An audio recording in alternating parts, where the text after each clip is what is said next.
மகிழ்ச்சியின் சத்தம் வழங்கும் அனுதின தேவமன்னா. Voice of Joy presents Daily Manna by Reverend A. Benedict. Praise the Lord.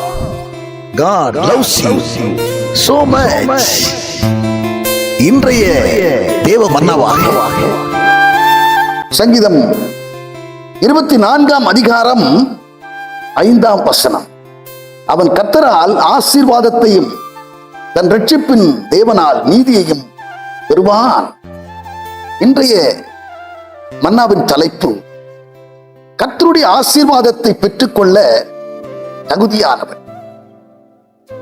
கர்த்தருடைய ஆசீர்வாதத்தை பெற்றுக்கொள்ள தகுதியானவன் யார்? கர்த்தருடைய ஆசீர்வாதத்துக்கு உரியவனாயிருப்பான், உரியவளாயிருப்பாள் என்று சொன்னார். சங்கீதம் 128 அதிகாரத்திலே சொல்லப்பட்டிருக்கிற வார்த்தை, கர்த்தருக்கு பயந்து அவர் வழிகளில் நடக்கிற மனுஷன் எவனோ அவன் பாக்கியவான், அவன் கைகளின் பிரயாசம் ஆசீர்வதி, அவனுக்கு பாக்கியமும் நன்மையும் உண்டாயிருக்கு. மனைவி விட்டோரங்களில் கனிதரும் திராட்சை செடியை போலவும் பிள்ளைகள் பந்திய சுற்றில் ஒளியுற கன்றுகளைப் போல இருப்பார்கள். இதோ கர்த்தருக்கு பயந்து நடக்கிறவன் விதமாய் ஆசீர்வதிக்கப்படுவான் என்று சொல்லி சொல்லப்படும். இஸ்ரவேலை ஆசீர்வதிப்பதே நம் ஆண்டவருக்கு பிரியமாயிருக்கிறது. இஸ்ரவேலை ஆசீர்வதிப்பது என்று சொன்னால் தேவன் தம்முடைய பிள்ளைகளை தான் இஸ்ரவேலர் என்று சொல்ல, இஸ்ரவேலர் அவர்களை ஆசீர்வதிப்பதே நம்முடைய ஆண்டவருக்கு பிரியமுள்ளதாயிருக்கு, ஏற்றதாயிருக்கு. யார் அதற்கு தகுதி உள்ளவன்? அவருடைய ஆசீர்வாதத்தை பெறுவதற்கு யார் தகுதி உள்ளவர் என்று சொல்லி பார்க்கும் பொழுது அவருக்கு பயந்து நடக்க. 31 சங்கீதத்திலே 19 வசனம் சொல்லுகிறது, உனக்கு பயந்தவர்களுக்கு மனுபுத்திரன் முன்பாக நம்புகிறவர்களுக்கும் நீர் உண்டு பண்ணி வைத்திருக்கிற நன்மைகள் மிகவும் பெரிதாயிருக்கிறது என்று சொல்லி வேதத்திலே நாம் பார்க்கிறோம். பயந்து நடக்கிறவர்கள் மாத்திரம், அவருக்கு பயந்து நடக்கிறவர்கள் வசனத்துக்கும் பயந்து நடக்கிறவர்களாயிருப்பார்கள். வசனத்துக்கு நடுங்குகிறவனை நான் நோக்கி பார்ப்பேன் என்று எஸ்ஐயா 66 அதிகாரத்திலே 2 வசனம் சொல்லுகிறது. வசனத்தை நடுங்குகிறவர்களாயிருப்பார்கள், உடைய வசனத்துக்கு நடுங்குகிறவர்கள் உடைய வசனத்துக்கு கீழ்ப்படுகிறவர்களாயிருப்பார்கள். ஆபிரகாமை குறித்து பார்க்கும்போது ஆபிரகாமோடு ஆண்டவர் தொடர்பு உண்டு. நீ உன்னுடைய ஏகசுதனை எனக்காக மோரியா மலையிலே சென்று பலி செலுத்து என்று சொல்லும் போது கொஞ்சம் கூட அவன் யோசிக்காமல், சிந்திக்காமல், மறுபேச்சு பேசாமல் மோரியா மலைக்கு ஏறி சென்று தன்னுடைய குமாரனை பலிபீடத்தின் மேலே வைத்து அவனை பலி செலுத்துவதற்காக கத்தியை ஓங்கும் போது இங்கே வார்த்தை சொல்லுகிறது. 22 அதிகாரம், ஆதியாகமம் 22 அதிகாரத்திலே 12 வசனம் சொல்லுகிறது, நீ பிள்ளையாண்டன் மேல் கையை போடாதே, நீ என்னுடைய வசனத்துக்கு கீழ்ப்படிந்து உன்னுடைய ஏக சோதனை எனக்காக பலி செலுத்த ஒப்புக் கொடுத்ததினாலே மெய்யாகவே கர்த்தருக்கு பயந்தவன் என்று சொல்லி உன்னை குறித்து அறிந்திருக்கிறேன் என்று சொல்லி ஆண்டவர் சொல்லுகிறார்.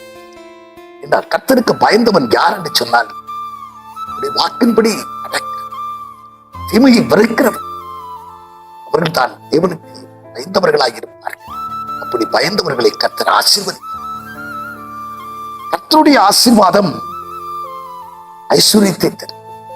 நீதிமொழிகள் 10 அதிகாரத்திலே 22 வசனம் சொல்லுகிறது, கர்த்தருடைய ஆசீர்வாதம் ஐஸ்வர்யத்தை தரும்.